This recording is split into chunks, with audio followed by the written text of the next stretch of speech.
जरा वीडियो वेखियो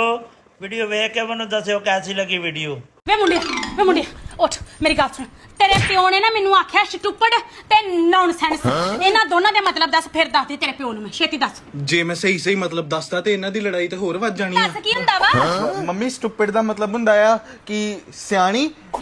ਤੇ ਨੌਨਸੈਂਸ ਦਾ ਮਤਲਬ ਹੁੰਦਾ ਜਿਹੜਾ ਬੜਾ ਹੀ ਸਮਝਦਾਰ ਹੋਵੇ। बड़ी समझदार लड़ाई लड़ाई च तेरे प्यो ने मैनू सियाणी ते समझदार क्यों आख्या हैगी ते मैं है सियाणी ते समझदार तेन ते पता ही है मैं किन्नी इडियट आ नॉनसेंस भी मैं हैगी है दस है पता साडा ते सारा खानदान इडियट दा वा सारा टब्बर सादा नॉनसेंस है हुण तेरी नानी किन्नी नॉनसेंस है